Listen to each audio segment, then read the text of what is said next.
Voilà, c'est maintenant l'heure de notre page des sports. Et ce soir, on parle football pour commencer avec le début des phases retour des qualifications pour la prochaine CAN. Bonsoir Salah Dingaku. Bonsoir Dominique. Un seul match pour cette quatrième journée, une rencontre du groupe L qui opposait le Burundi au Burkina Faso. Et ce sont les étalons du Burkina qui se sont imposés sur le score de 2-0.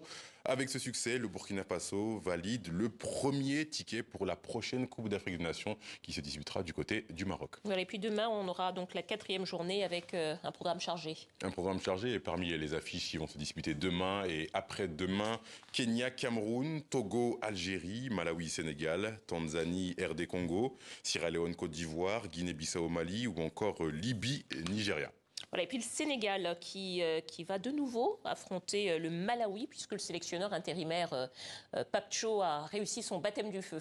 Oui, avec une belle victoire sur le score de 4-0, se posera dans les prochains jours, les prochaines heures même, la question de la succession à Aliou Cissé. Certains noms circulent déjà dans la presse. Qu'en pensent les Sénégalais? La réponse avec ce micro-trottoir signé Clément Bonnereau du côté de Dakar. Nous avons des entraîneurs comme Habib Beye et Pape Thiaw, donc ce sont des grands entraîneurs, ils ont prouvé. Donc ils peuvent remplacer Aliou Cissé.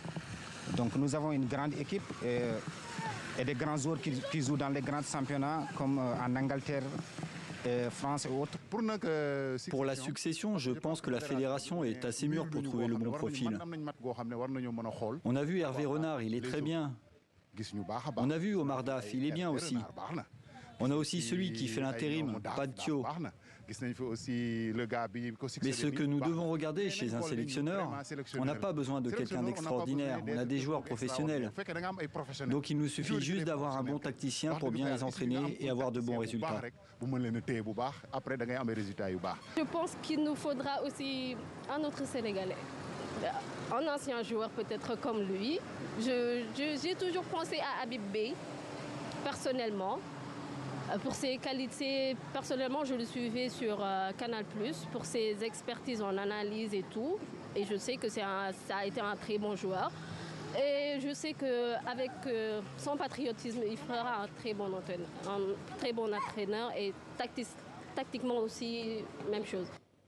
Voilà, on a face à nous une connaisseuse manifestement. Allez, celle, on va parler de la Guinée aussi. La Guinée qui s'est relancée dans la course à la qualification grâce à une belle victoire.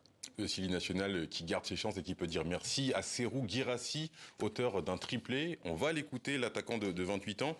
Il revient sur sa performance et surtout sur le titre de meilleur joueur africain de l'année. Tout le monde dépend de l'animation de l'équipe. Quand ça joue bien, c'est plus facile pour tout le monde. Quand on est mieux placé, c'est plus facile, on a plus de solutions. Voilà, aujourd'hui, il y a eu des très bons ballons, je les ai bien exploités et j'espère que ça va continuer comme ça. Bien sûr que ça me motive. Tous les matchs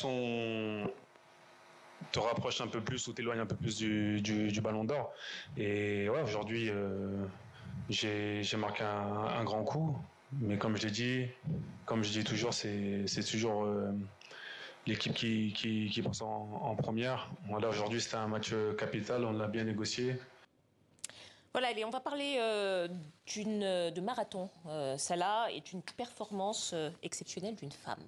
Exceptionnelle, c'est le mot. Ruth Chepngetich est devenue à 30 ans la première femme à descendre sous les 2h10, une barre symbolique. La Kenyane explose le record du marathon de quasiment 2 minutes. Elle réalise un chrono de 2h02 et 56 secondes. Bravo Ruth. Voilà, bravo. On peut vraiment lui dire bravo. Merci beaucoup, Salah Eddine. À la semaine prochaine. À la semaine prochaine.